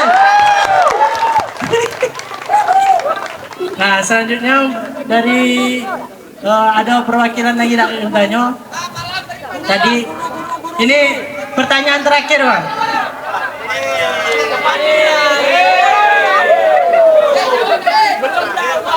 Cik Dedi nampaknya harus Cik Dedi nih yang jawab. Memang bahaya nih anak muda nih. Langsung Beji, jawab Ji. Komunitas orang awam. Komunitas orang awam ya. Gue aja nggak takut. Oke, cukup ya dua kalimat tadi ya. Cukup jawabannya? Dengar ya? Ulang Ji. Gue aja nggak takut, ngapa lu takut? Oh, ini. Nampaknya Cik Dedi ini memang nak menantang nih An. Kapan-kapan kita collab Bang untuk melaksanakan kegiatan ini sama orang awam nih. Kita bedah nih pikiran beliau nih kan. Sama orang bayar tuh. Nah ini Apa? Sama orang bayar tuh juga ya. woi, tidak tahu gitu. Orang bayar tuh kalau dicek. Nah, ini tenang. Tidak boleh gitu. Tidak boleh tenang. Ini acara-acara untuk orang berpikir. Jadi gitu, pikiran itu lahir dari hati, otak, dan mulut. Jadi harus kita jaga juga kan. Dan warna kopi Bang ya, ditemani kopi ya. Nah ini pertanyaan terakhir. Dari guru lagi. Ini pertanyaan terakhir dari guru ya. Ya, guru. Mungkin abang pakai kacamata nih ya. Ya, Bang. Kalau dari sini Maju be Bang ke depan Bang. Halo dulu. Dari Kuamang tadi Bang ya. Jalannya rusak ya Bang. Parah Bang ya. Jujur be Bang. selamatkan guru. Jangan lapor. Baik, terima kasih. Assalamualaikum warahmatullahi wabarakatuh. Perkenalkan, nama saya Aat. Sebenarnya saya ini di Kuamang tuh cuma numpang lahir. Tapi saya tetap orang Kuamang. Lahir di Kuamang, besar di Bungo. Sekolah di Bungo. Alhamdulillah saya sekarang akan melakukan pertanyaan mewakili dari guru. Karena kebetulan background saya nih Cik, dari Magister Pendidikan dan Olahraga. Applause. Jadi sebelum saya bertanya, tadi sudah ada klasifikasi pertanyaannya. Cuma satu pertanyaan. Sedangkan kualifikasi saya dari 2 bidang, Cik. Pendidikan, olahraga. Tidak mungkin saya tanya pendidikan B, tidak mungkin saya tanya olahraga B. Kalau disuruh milih, biarlah tidak bertanya. Tapi kalau dikasih 2, saya jalan. Boleh ya? 2. Dari tadi kita bicara tentang pendidikan. Tema utama kita sekarang ini pendidikan dan inovasi kreatif. Industri kreatif. Mohon maaf nih ya. Kita di sini yang kecil tidak sebut nama, gedang tidak sebut gelar. Yang saya hormati, saya mohon maaf kalau ada salah kata. Bullshit semua ini. Kita ngomong di sini pendidikan. Kita bicara masalah jenjang-jenjang pendidikan yang lebih tinggi. Sarjana, magister, doktoral, profesor. Tapi pernah ada pemerintah kita tuh memperhatikan ke bawahnya dulu. Awal mula pendidikan kita ini dari mana? Perhatian pemerintah ke guru tuh yang kami perlukan, Cik. Kami guru-guru ini jangan kami pendidikan ini selalu dijadikan alasan untuk mengambil empati, Cik. Lah lagu lama nih kayak gini nih. Pendidikan selalu dijadikan empati. Guru-guru dikasih janji manis. Mulai dari jenjang tertinggi, Cik. Presiden turun ke bupati. Jadi maksud dari saya cuma mau statement lah dari Cik Dedi. Sekiranya pantas dak di sini calon orang tua dan mungkin yang lah ada orang tua menitipkan anak yang kalian percaya dengan guru yang hanya digaji, mohon maaf, ada yang 500.000. Bahkan di salah satu sekolah, saya jujur saya pernah ngajar, Cik, dibayar 100.000 sebulan. Komite. Untuk apa kita sekolah tinggi-tinggi? Kalau penghargaan kita sebagai guru nih cuman untuk disanjung-sanjung baik. Bullshit lah yang ngomong-ngomong peduli pendidikan itu bullshit. Guru yang lah mendidik kita dari tidak tahu baca sampai hebat semuanya. Kalau gaji kami masih 650.000. Lalu kami dituntut mendidik anak-anak kalian untuk menjadi orang yang hebat. Nanti kalau guru mengambil side job, gajinya lebih besar. Contohnya saya ngambil side job, guru saya abaikan, lalu dibilang tidak mencintai profesi. Mungkin memang saya agak keras, karena itulah realita pendidikan yang kami hadapi sebagai para guru di sini. Tadi abang-abang yang berasal dari STKIP saya sedikit kecewa. Kagetlah dulu bang, kita bahas masalah ekonomi itu bang. Jati diri kita dulu bang, kita guru. Saya di sini alumni dari Universitas Negeri Padang yang awal mulanya itu IKIP, Ilmu Keguruan Negeri Padang. Lalu yang kedua, saya mau nyinggung masalah olahraga. Cik Dedi itu bukan masuk kami dulu, Cik. Cik Dedi itu bersinar bukan di masa kami. Lalu Cik Dedi datang lagi ke zaman kami. Tapi Cik Dedi mungkin bukan melupakan, belum menyinggung tentang olahraga. Segini banyaknya orang nih, Cik. Segala penyakit. Saya kebetulan ada juga kawan saya yang dokter kebetulan datang. Dokter Ari di belakang.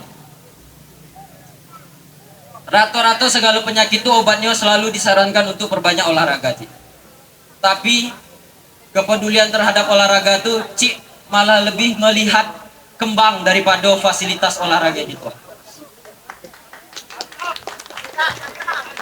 Kalau masalah kembang tuh, Cik, cewek bunga kola kembang kan lo, Cik. Iya nih ya. Lah banyak yang lebih elok ditengok daripada kembang tuh. Setidaknya kan Cik lah pernah di DPR. Tentu masalah penganggaran tuh lah paham, Cik kan. Kalau seandainya di DPR nyangkutnya mungkin di bupatinya. Minta kami cuma dikit, Cik. Event di Bungo nih banyak yang mau melakukannya. Cuman itulah, Cik, lapangan kita tuh gak usah yang banyak-banyak. Bola be yang banyak yang peduli. Futsal be lah yang banyak peduli. Gor multiguna gitu tuh, Cik. Hujan dikit be, stop orang olahraga. Betul gak?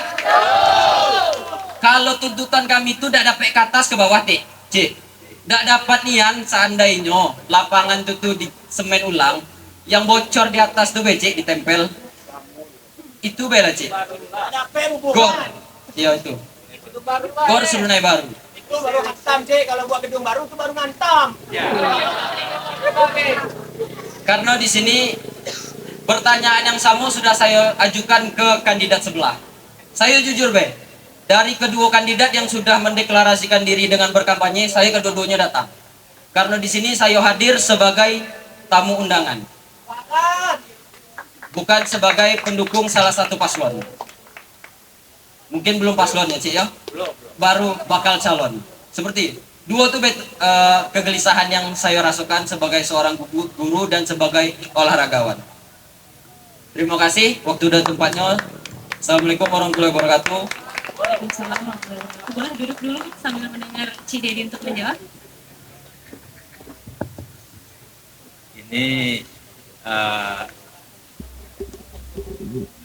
kita jadi terharu, kita jadi sedih.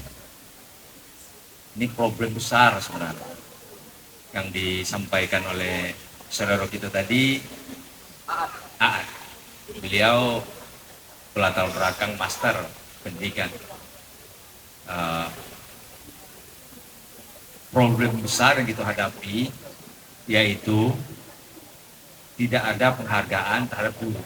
Ini problem besar. Tapi yang dibicarakan oleh Aad ini itu di sekolah negeri. Kamu kan? Kalau kita bedakan, kalau guru yang dari PNS itu kan sudah ada dari pemerintah.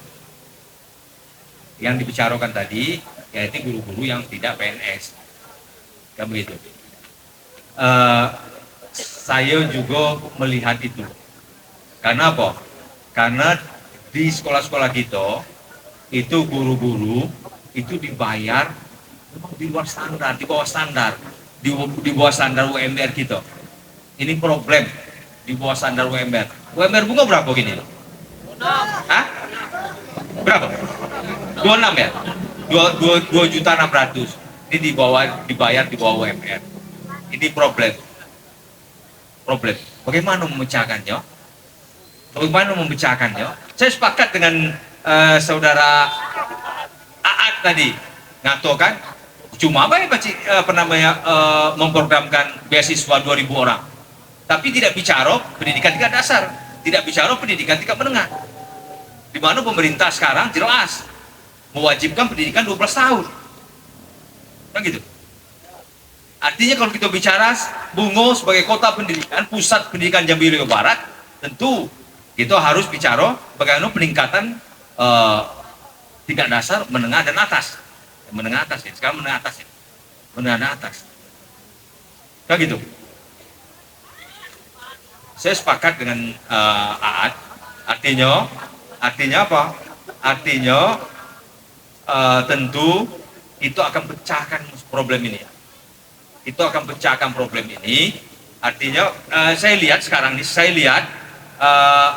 sumber dana pendidikan untuk khusus guru yang non PNS itu bersumber dari komite, kemudian dari bos juga ya, dari bos itu yang dari bos. Nah ini yang kita harus uraikan, bagaimana kawan-kawan kita, sahabat-sahabat kita guru itu mempunyai penghasilan yang layak. Mungkin saya yakin Indonesia tidak akan puas dengan jawaban saya. Karena apa? Masalahnya begitu besar, masalahnya itu begitu banyak.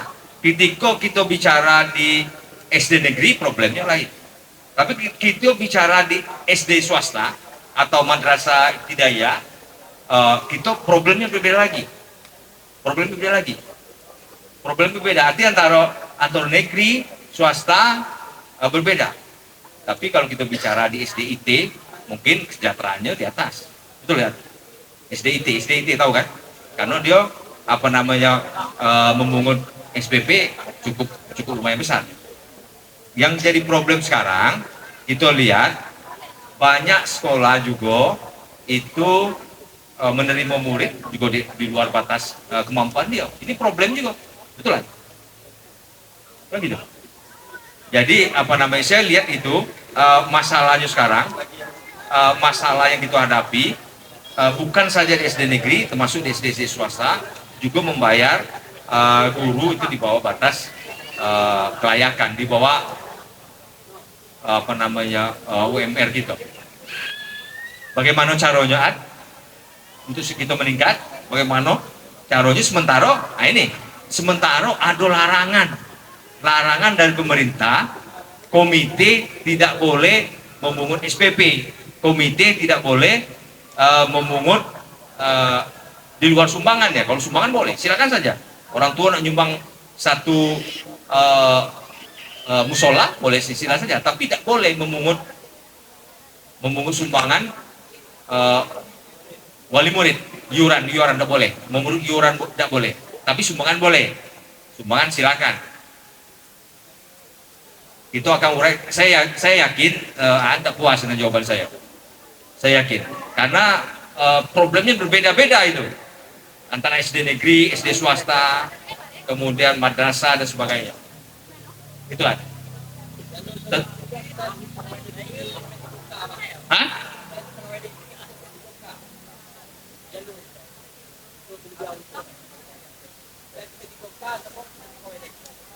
Oh, artinya kota guru ditambah bisa saja, tapi kan pusat menyediakan itu pertanyaan sekarang. P3K ditambah, apakah pusat menyediakan itu, kan gitu?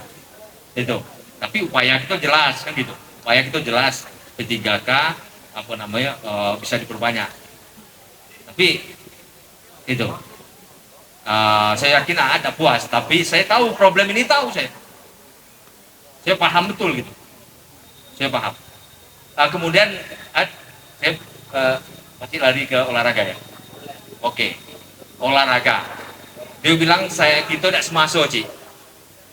Ketika Paci di umur 27, 28, 32 macam, banyak kegiatan olahraga yang bikin. Saya bikin banyak kegiatan olahraga. Ada event-event macam-macam dulu. Olahraga, bola kaki, macam-macam. Mungkin silakan tanyalah dengan segenerasi dengan saya. Atau mungkin umum 40 banyak kegiatan event-event open olahraga, open bola kaki, open dan sebagainya, di Tal Kloyang, di Senamat, di macam-macam. Sekarang juga saya juga banyak event, tapi tingkat-tingkat desa. Ada event baju perahu, event event bola kaki, bola voli, mungkin bisa dilihat di Instagram. Kamu kan pakai Instagram kalau enggak? Instagram, lihat di Instagram itu banyak event-event. Dan itu saya lakukan dulu, cuma tidak terekam. Kalau pada zaman itu tidak terekam. Kembali ke laptop. Saya juga kemarin saya jalan ke Serunai gitu itu. Kita jalan ke Serunai itu, saya lihat ada batang pohon tumbuh di apa? Batang pohon begini, tumbuh di Serunai itu. Saya tidak ingat tahunnya berapa, tapi beberapa tahunnya lalu, tidak lama lah. Di Serunai gitu ini. Saya heran juga kok bisa tumbuh pohon di Serunai itu. Kan gitu. Yang jelas, saya punya komitmen semua kegiatan olahraga mesti kita lakukan, mesti kita adokan. Hah? Adokan Bupati Cup di seluruh. Oh, bisa jadi Bupati Cup, macam-macam lah. Atau AAT Cup boleh saja, kan gitu. Kan gitu. Tapi yang jelas, yang ado sekarang kan cukup itu. Mantap ya, Naci. Hah? Udah cukup ya? Itu gor multifungsi itu dulu cuma untuk basket dan voli, Pak. Hah? Futsal juga pakai. Kekurangan kita kekurangan Enggak, bukan. Ya, bukan yang di ya, infrastruktur, bukan lapangan itu saya belum cek, cukup dah itu? Tidak cukup. Yang bola kaki itu? Tidak. Jauh dari kata lain. Oke. Kita akan benahi itu, tapi kita tidak mengeluarkan uang secara brutal. Ingat ya. APBD itu milik rakyat. APBD itu digunakan kemakmuran rakyat. itu tidak boleh menggunakan APBD secara brutal, kan gitu.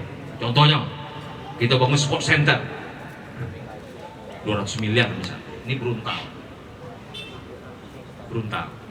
kan gitu.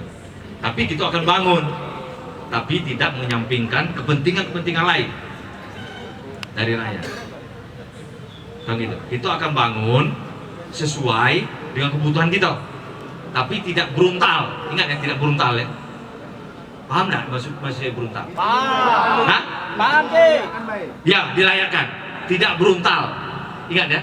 Kalau brutal itu akibatnya jalan jelek. Akibatnya apa lagi? Akibatnya banjir. Banyak tersisihkan. Ini brutal. Brutal. Hah? Beasiswa ada jadi. Itu akan bikin layak, pantas. Setuju? Terima kasih.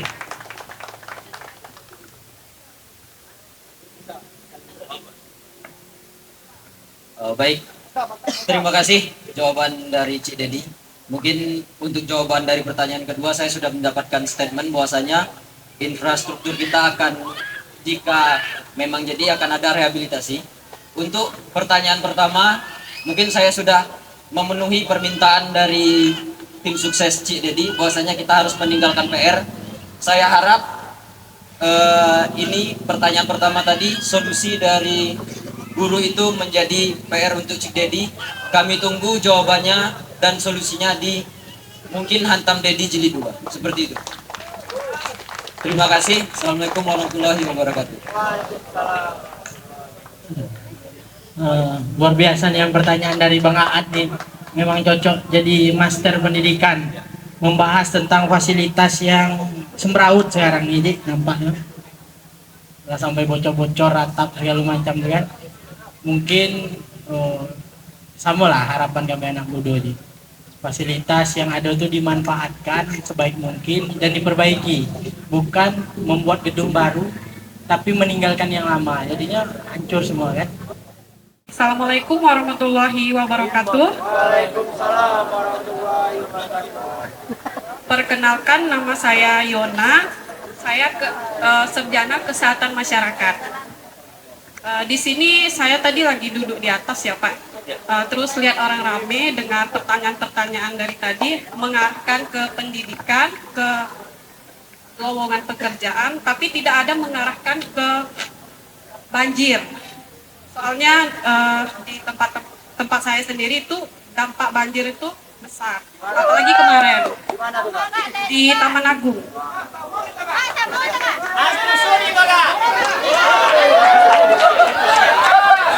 Di sini saya mau menanyakan, seandainya jika Bapak terpilih, bagaimana cara Bapak menanggung tentang banjir? Terus pemerintah turun itu ketika terjadinya banjir cuman memberi bantuan mie instan. Itu sebenarnya kita tidak membutuhkan itu kan. Kita membutuhkan solusi bagaimana agar tidak terjadinya banjir. Bukan membutuhkan mie instan kayak beras, cuman beras apa yang dikasih? Solusi dari Bapak untuk Kabupaten Muarabungo lebih baik agar pendidikan maju. Kan dampak banjir itu anak sekolah nggak sekolah, terus yang bekerja tidak bekerja, makan mie instan seminggu kan nggak mungkin kan. Itu saja pertanyaan saya. Terima kasih. Terima kasih. Oh Yona, kemarin beberapa waktu yang lalu saya mengundang konsultan yang membuat grand design saluran kita yang ada di bumi ini. Maksudnya yang mendesain tata ruang, termasuk drainase dan sebagainya. Saya undang dia, kemudian kami turun ke lapangan. Ati sebelum jadi bupati bela ngecek gitu. Kayak gitu. Saya turun ke lapangan, saya pergi ke JSI yang masuk dalam itu. Ya saya lihat apa namanya? Bukan Jaya Setia Sungai Udo. Saya lihat apa namanya itunya apa namanya? Drainase di situ ternyata di ujung Sungai Udo itu tumbuh pohon-pohon. Tumbuh pohon-pohon. Ini kan aliran di muara Sungai Udo itu tumbuh pohon-pohon. Yang sebenarnya air ini kan harus mengalir lancar sampai ke sungai. Tapi faktanya itu tumbuh pohon-pohon. Saya melihat grand design yang dibuat orang itu karena dia yang mendesain tata ruang Bungo ini. Dan itu dibayar pemerintah. Besar bayar untuk mendesain itu beberapa tahun yang lalu. Saya tanya berapa anggaran? 1,3 miliar untuk mendesain itu, Pak. Untuk mendesain itu kan 1,3 miliar biayanya. Tapi apa? Tapi dia bilang sama saya. Bilang apa? Kami sudah mendesain, Pak, tapi tidak dilaksanakan. Tidak dilaksanakan. Ke depan saya akan tata, saya akan lihat, saya akan potret balik lagi titik-titik banjir yang ada di Bungo ini. Titik-titik banjir yang ada di Bungo. Contoh di Sungai Pinang Bawah. Contoh di Barabarau. Contoh lagi di Pasar Atas. Contoh lagi Purwobakti ya. Mana tuh? Itu akan potret balik lagi, itu minta desain ulang sehingga apa benar-benar apa namanya pengolahan banjir gitu benar gitu. Dan kita laksanakan. Kembali lagi dengan mie instan. Oh, ini panjangnya jawabannya. Ya habis itu saya. Kembali lagi mie instan. Mie instan ini kebetulan saya waktu itu ada di Bungo. Kebetulan ada di Bungo. Hah? Oh iya. Caleg gitu. Oh iya, ini kita perkenalkan ini. Ini anggota dewan kita terpilih. Ini Bang Teddy. Terpilih. Silakan anggota dewan kita terpilih. Silakan dari Dapil 5. Insya Allah kita serahkan ke dia, ke pundak beliau ini tanggung jawab ke depan. Jadi kalau kita lihat banjir yang berulang-ulang itu, yang berulang berapa kali kemarin banjir, datang banjir, saya sampai sekarang jujur baik, apa namanya penyebabnya, kenapa, kemudian kenapa bisa banjir berulang-ulang, saya belum diskusi. Tentu kita akan diskusi dengan ahlinya, apa penyebab itu, kan gitu. Ya, oke, setuju? Setuju. Terima kasih. Terima kasih Kak Yonas, sudah puas dengan jawaban Cidedi? Gimana? Karena ada yang mau menyampaikan satu hal lagi? Satu hal lagi ya? Bukan pertanyaan ya, tapi harapan ya? Terima kasih atas jawaban dari Bapak. Semoga Bapak terpilih ke depannya Muara Bungo lebih baik. Terus pesan saya terakhir, tolong sampah di Muara Bungo ditata ulang, Pak. Terima kasih. Itu saja, Pak. Terima kasih.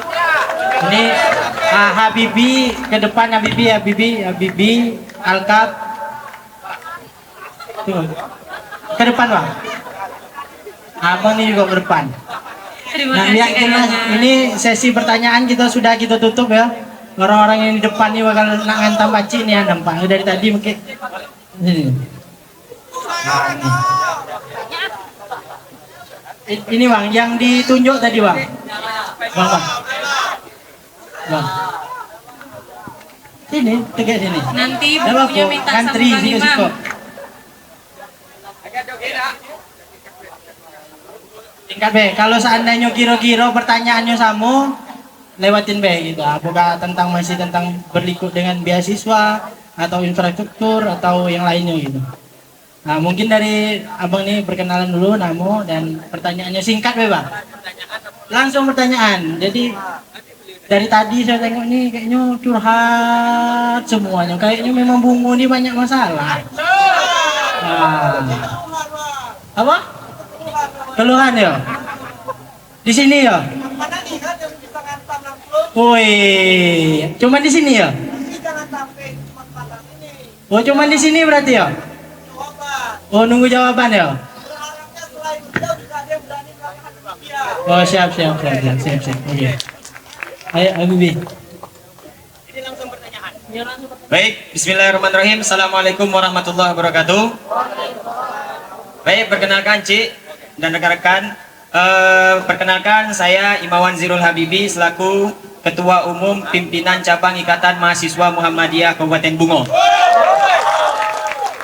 Sama seperti saudara saya tadi, Ketua Kipan, saya di sini bukan sebagai pendukung Cik Dedi, karena saya masih memiliki tiket untuk memilih apakah saya ke Cik Dedi atau ke si A, si B, si C. Itu bebas. Tinggal lagi bagaimana Cik Dedi meyakinkan saya dengan keintelektualan Cik Dedi untuk saya bisa memilih Cik Dedi nantinya. Pertanyaan saya, karena tadi sudah disinggung dengan Bang Imam, maka saya akan bertanya dalam tempo yang sesingkat-singkatnya. Pertanyaan saya, Cik, yaitu bagaimana langkah konkret Cik Dedi dalam membungkam peti di Kabupaten Bungo? Sikut lagi, Cik, sikut lagi, Cik. Nah, ini Mas. Oke. Ya, mungkin itulah yang krusial sekali saya lihat, karena masalah banjir dan lain-lain itu intinya dari itulah semuanya itu. Mungkin itu dari saya. Billahi fisabilillah, fastabiqul khairat. Assalamualaikum warahmatullahi wabarakatuh.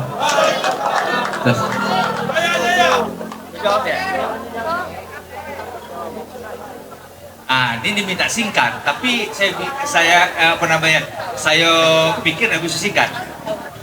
Ketika kita berantas dengan kekuatan, tidak akan musnah.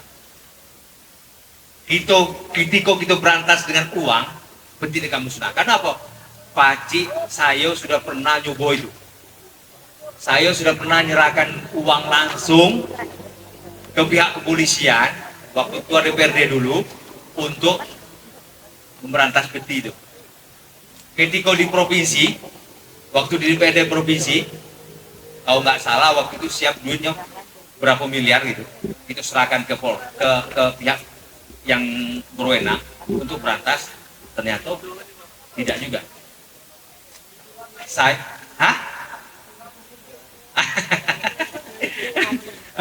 Jadi saya belum baca aturan. Katanya ada kawasan pertambangan raya.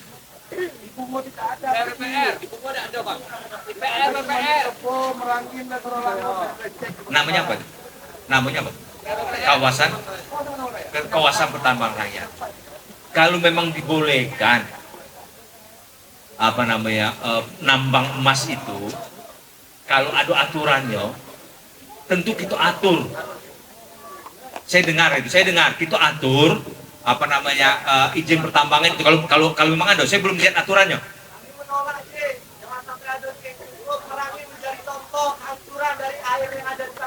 Tapi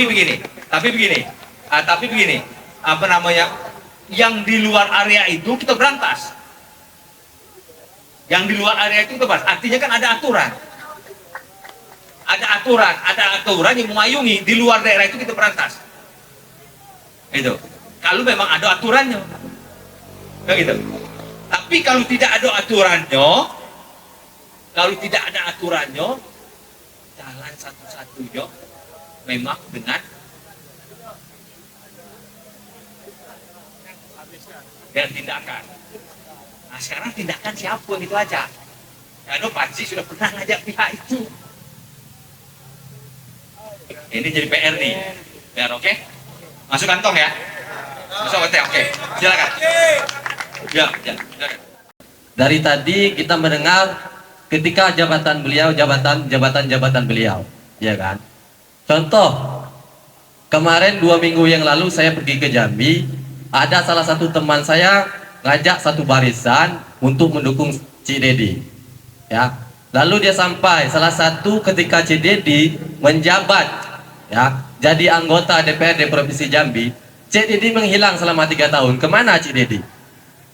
Kenapa beliau menghilang? Dan dijawab oleh teman saya, karena Cik Dedi ini tidak satu pemikiran dengan gubernur pada masa itu. Ingat teman-teman, kita butuh pemimpin itu yang berperan dan bukan baperan. Ingat, ya, kita butuh pemimpin itu yang berperan bukan baperan. Untuk kedepannya, kami minta kepada Cik Dedi, seandainya Cik Dedi nanti diberi amanah oleh rakyat, terkhususnya Kabupaten Bungo, ya, ingat, seandainya diberikan amanah oleh masyarakat Kabupaten Bungo untuk memimpin Kabupaten Bungo 5 tahun ke depannya, ingat, tidak ada namanya kata pemimpin-pemimpin yang pendendam. Apakah Cik Dedi siap dengan kata-kata itu? Nanti takutnya mahasiswa mau kritis, mahasiswa dibatasi. Mahasiswa mau demo, dibatasi mahasiswa. Akhirnya itu menunjukkan bahwasanya pemimpin itu pemimpin pendendam. Yang kedua, kami minta kepada Cik Dedi. Singkat memang, singkat. Oke, siap. Cik, coba perhatikan untuk kedepannya rumah prestasi di Kabupaten Bungo harus diadakan. Supaya mahasiswa-mahasiswa ataupun orang-orang yang berprestasi kedepannya punya PR kedepannya, supaya bisa mengembangkan skill-skill dia di rumah prestasi Kabupaten Bungo kedepannya. Mungkin itu dari saya. Siap. Sekian, terima kasih. Wallahul muwaffiq wal hidayah. Assalamualaikum warahmatullahi wabarakatuh. Biar digabung baik pertanyaan. Baik, selamat malam. Pertanyaan saya singkat saja. Apa ilham yang datang ke Cik Dedi dari seseorang yang kita tahu di trias politika itu ada legislatif, yudikatif, dan eksekutif ya.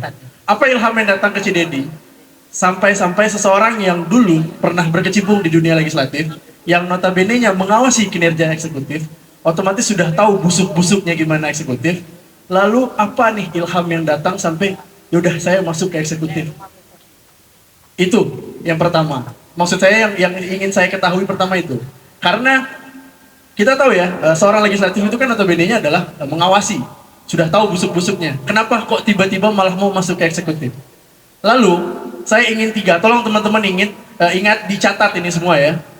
Tolong Cik Dedi deskripsikan 3 kata yang menggambarkan Kota Muara Bungo atau Kabupaten Bungo saat ini, dan juga 3 kata yang bisa digambarkan oleh masyarakat atau yang Cik Dedi janjikan kepada masyarakat ketika setelah 5 tahun Cik Dedi, ketika amin-aminnya nanti bisa berhasil menjabat menjadi bupati. Itu saja, terima kasih. Oke. Abang boleh duduk, Alkap juga boleh duduk, abang yang terakhir. Dirangkum ya bang, waktu mengingat waktu bang. Ini apa namanya MC yang langsung memutuskan bang. Dah. Assalamualaikum warahmatullahi wabarakatuh. Perkenalkan, nama saya Hendra dari Jujuan Ilir, tepatnya Dusun Pulau Batu. Saya pengen bertanya sama Cik, ini mungkin keluhan seluruh masyarakat Kabupaten Bungo nih Cik, saya sebagai orang dusun nih Cik. Mungkin Cik ke dusun-dusun mungkin lah ngalami juga rasanya. Ini yang saya tanyakan masalah jalan Cik. Masalah jalan itu di daerah kami ya saya sebut Cik, bukan daerah orang lain dulu. Daerah kami itu Jujuan Ilir itu sampai ke Bukisari itu sangat hancur sekarang. Sangat hancur. Mungkin Cik ke dusun-dusun lain mungkin sama seperti itu yang saya rasakan. Karena ekonomi masyarakat pasti bagusnya jalan Cik. Kalau jalan hancur, ekonomi pasti hancur Cik. Kami orang dusun itu rata-rata petani Cik. Harapan saya kalau Pak Cik Dedi itu duduk sebagai bupati, harapan saya perhatikanlah jalan. Jalan itu sangat dibutuhkan seluruh masyarakat dusun Cik, apalagi Kabupaten Bungo lah. Itu yang harapan kami Cik. Karena saya ini bolak-balik Cik, orang rumah saya Muara Kuamang Cik. Muara Kuamang hancur, Jujuan Ilir hancur Cik. Dua pihak saya. Itu ada pertanyaan dari Kuamang Kuning Cik. Dia pasti ngerasain jalan. Saya besok pagi juga ke Muara Kuamang ada acara. Tadi baru balik dari Jujuan. Hancur juga biasa. Biasanya 1 jam bisa, tapi sekarang tidak bisa. Yang saya tanyakan, seandainya Cik duduk jadi bupati, apakah Pak Cik benar-benar serius untuk mengatasi masalah jalan? Itu pertanyaan saya. Saya udah banyak-banyak itulah. Karena saya lah konfirmasi juga yang lain-lain. Makasih. Assalamualaikum warahmatullahi wabarakatuh. Waalaikumsalam warahmatullahi wabarakatuh. Tadi ada berapa pertanyaan? Mungkin ini pertanyaan dipilih dulu dari MC, apa saja yang bisa langsung Cik Dedi jawab. Pertama Cik, itu kemana Cik Dedi selama 3 tahun? Itu kan. Yang kedua, untuk membuat rumah prestasi. Ini masukan mungkin.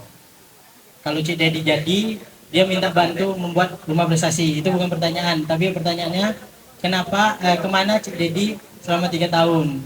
Mungkin stigma dari kawan tadi, Cik Dedi ini baperan, atau Cik Dedi ini penendam, atau takut dikritik. Tapi saya rasa tidak, karena Cik Dedi sudah hadir di sini. Bukan Cik, tunggu Cik. Nah, yang ketiga ini kita rangkum, deskripsikan 3 kata untuk Kabupaten Bungo Cik. Yang sekarang. Memang yang dari perasaan Baci. Satu dulu, oke. Oke. Saya heran juga. Kok isunya 3 tahun saya tidak ada di tempat. Kan gitu. Saya heran gitu. Coba cari, saya minta ada yang pergi ke kantor PU Bungo. Coba cek tahun berapa pembuatan jalan Limbur Bukua yang sekian puluh kilo itu, yang 20 kilo lebih, yang saya perjuangkan di Jambi, yang saya jujur maaf di sini saya sampaikan, saya sampai ribut dengan gubernur waktu itu, Hasan Basri Agus, yang kawan akrab saya juga, sampai saya ribut gara-gara jalan itu. Coba cek tahun berapa? Kalau tidak salah ingat 2011 atau 2012. Coba cek. Tuh, faktanya. Kemudian coba cek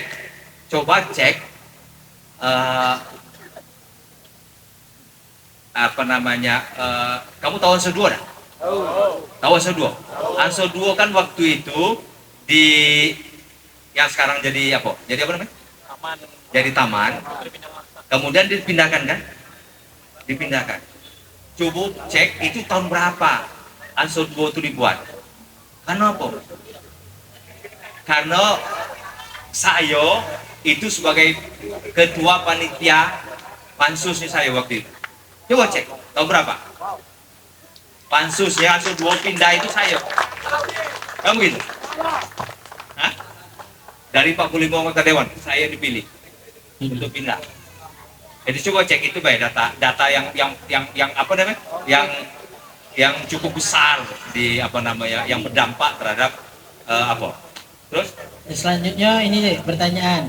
Deskripsikan 3 kata untuk Kabupaten Bungo saat ini, Cik. 3 kata. Ini sebenarnya kata-kata itu panjang. Jadi 3 we. 3 we, Cik. Yo, saya sebenarnya berjanji tidak ada. Cuman saya sedih. Saya sedih. 3 kata sedih. Satu. Kemudian capek juga masuk. Capek. Nah, yang ketiga Cik, yang 3 terakhir nih. Iya. Kan 3 kata tuh, sedih, capek, satu lagi Cik. Satu lagi, sedih, capek, satu, mungkin prihatin saya pilih. Sedih, capek, prihatin. Oke. Terima kasih Cik Dedi, luar biasa ini. Mungkin bisa kasih aplaus. Nah, 3 kata juga Cik. Kalau seandainya Cik Dedi ini dipercaya masyarakat untuk jadi bupati. Ini bicara harapan berarti 3 kata. Masih sedih juga nah. Ini kan cita-cita. Kota yang Instagramable. Kota yang Instagramable. Instagramable. Satu. Kota Instagramable di mana sudah bisa berfoto. Oke. Kemudian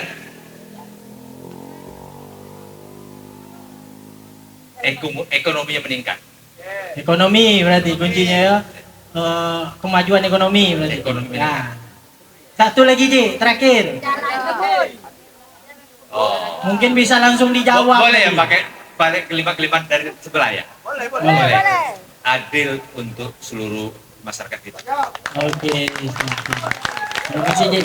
Nah ini terakhir nih solusi jalan. Nah ini Cik, tentang infrastruktur berarti Cik, yang tidak memadai. Mungkin harapan juga nih Cik. Siapa dari namanya? Hendra mungkin dia belum lihat di Facebook atau Instagram kita, karena mungkin banyak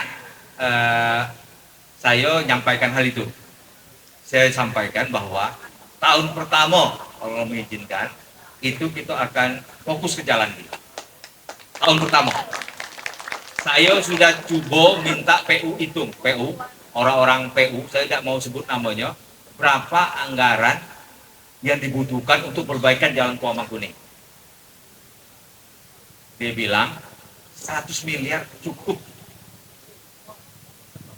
Kalau saya perbandingkan 100 miliar itu dengan pembangunan di belakang kantor DPRD itu cukup sebenarnya perbaiki jalan Kuamang Kuning. Kan gitu. Terus dulu. Tapi kalau menggunakan anggaran bruntal paham nggak bruntal? Bruntal itu, bruntal. Ah itu akhirnya mana solusinya? Gimana solusinya? 100 miliar mana solusinya? Mana solusinya? 100 miliar cukup untuk peningkatan jalan Kuamang. Insya Allah itu bersama, tidak apa ya? Itu bersama Aris, saya akan minta dengan dia 50 miliar per tahun untuk perbaikan ini. Yang kita akan tambah. Gitu. Oke, saya coba hitung, saya minta coba hitung berapa kebutuhan minimal ya, perbaikan jalan dari Sungai Pinang ini sampai ke Senaman Ulu, Morobuan. Besar juga, 30 miliar sudah cukup. Itu hitungan PU untuk perbaikan minimal. Rasanya kalau ada kemauan, kebijakan seorang pemimpin itu kepentingan yang paling penting dari seorang pemimpin itu yaitu mengambil keputusan yang tepat. Apa sih kebutuhan masyarakat kan gitu? Kan gitu kan? Kan gitu. Insya Allah saya akan kejujuran, saya akan coba hitung.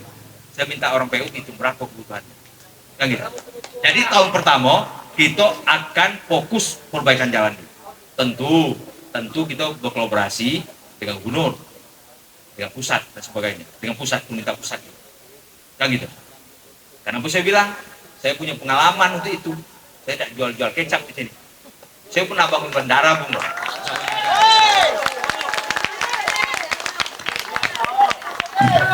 Luar biasa jawaban dari Cik Dedi. Berarti beliau ini berkomitmen untuk infrastruktur, pendidikan, serta program-program lainnya yang berkeadilan dan bisa mensejahterakan rakyat Kabupaten Bungo. Mungkin ini saya sudah tutup sesi pertanyaan. Ini tadi ada kawan nih memang mekik dia nak nanya antusias nih kan. Ini udah usah dijawab Ji, cukup PR kawan ini untuk hantam Dedi selanjutnya. Ya supaya datang Ji, kawan-kawan nih kan penasaran ya. Terima kasih, langsung saja untuk membersihkan waktu. Masih semangat kan semuanya? Masih lah. Gak apa-apa kita balik jam 12. Gas, hantam. Sebenarnya sini saya langsung saja untuk Pak Cik Dedi, sebenarnya PR. Mungkin bahkan untuk saya sendiri dan juga untuk Ketua Kitan tadi ya. Kipan. Sebab ini adalah misi dan misi saya dari dulu.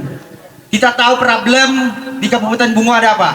Ada dua problem yang sangat besar dan sangat memecah belahkan baik ekonomi semuanya. Apakah itu? Narkoba dan judi slot. Betul?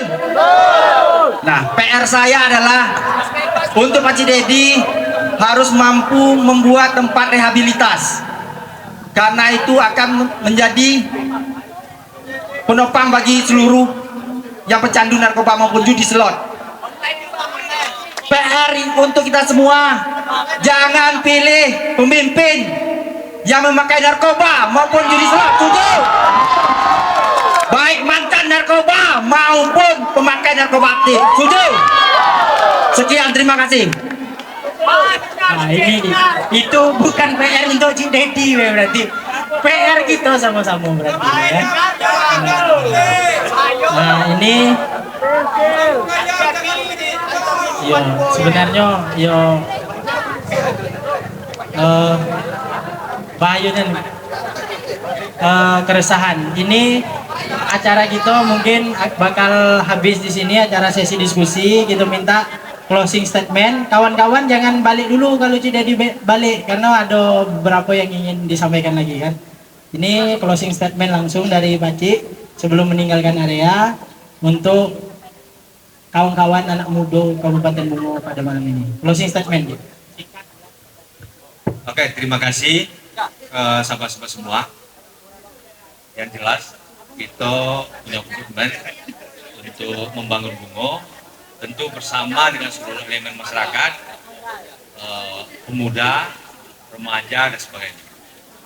Dan insya Allah kita bersama-sama meningkatkan ekonomi kita, meningkatkan ekonomi rakyat, kemudian kesejahteraan rakyat kita bersama.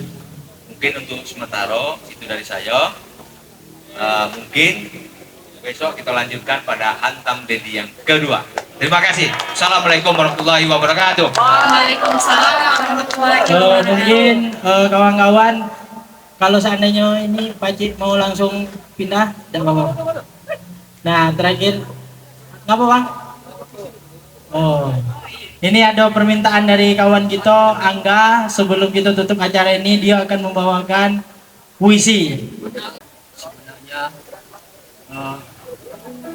kata-kata itu adalah doa yang akan terafirmasi di dalam kehidupan kuantum yang akan menciptakan kenyataan. Nama saya Angga Saputra, saya dari komunitas seni aliran Batang Bungo yang pernah menyuarakan berbagai macam persoalan sumber daya alam yang ada di Kabupaten Bungo ini. Nyala guys.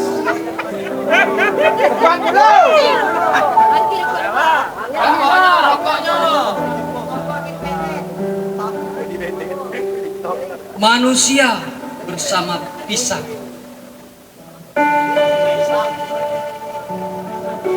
Terik mentari bersama air kelapa. Keringat mengucur walau tiada seperti air jernih. Kita masih bercerita tentang hidup. Di antara monyet hingga orang utan, mereka mencibir bersama wajah lucu.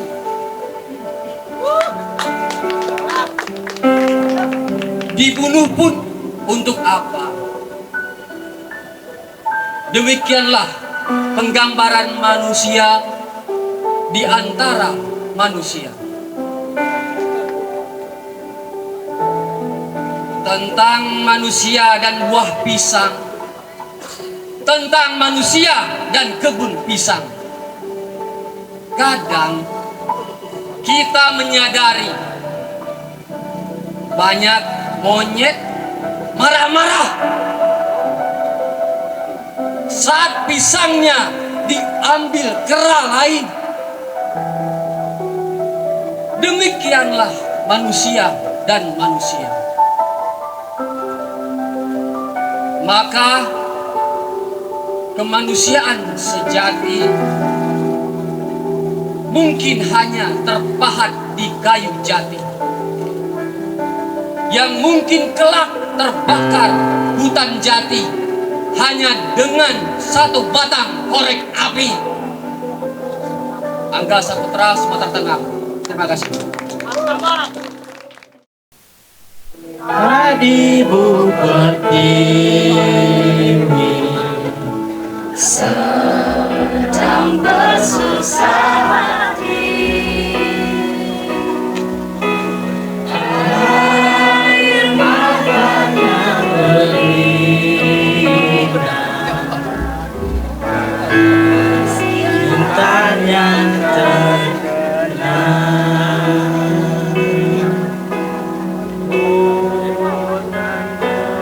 Wow.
cinta